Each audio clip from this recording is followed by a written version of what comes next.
Hello বন্ধুরা, সকালবেলায় উঠেছি, বউ বলছে ইঁচড় চিংড়ি খাবে। এই তার জন্য সকালবেলায় উঠে দেখেন চিংড়ি মাছ নিয়ে এসছি। এই যে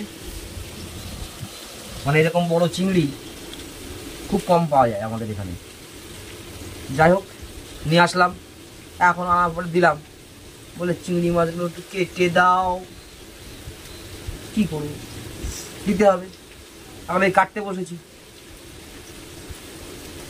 আমাদের সহধর্মিণীকে অর্থাৎ বউরে সহযোগিতা তো করতে হবে, নাহলে সকালবেলায় আবার ডিউটিতে যেতে গেলে সমস্যা হয়ে যাবে, ট্রেন ফেল হয়ে যাবে। তাই করে দিচ্ছি। আপনারা কি করেন বলতে পারবো না, আমি করি। কি করব বলে, অসুস্থ মানুষ তো, একটু হাতে হাতে করে দিয়ে আই ভালো। সবাই মিলেমিশে করি কাজ, হাড়ি জুটি নাহি লাজ। কবির ভাষায় একটা কবিতা আছে, সেটাই করছি। দাঁড়াও দাঁড়াও দাঁড়াও, চিংড়ি মাছটা চিরছো কেন?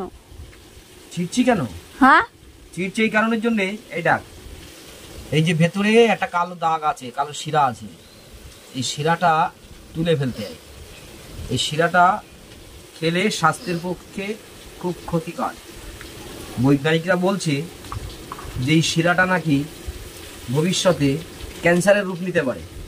এই কারণের জন্যে এর মধ্যে শিরাটা আমি কেটে বের করে ফেলছি।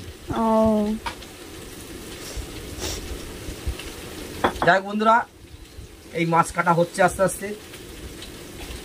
আপনারাও বাড়িতে স্ত্রীকে ভালোবাসবে, বেঁচে থাকলে একটু করে কমাই দেবেন, যাতে বউ খুশি হবে, আপনার মনটাও ভালো থাকবে।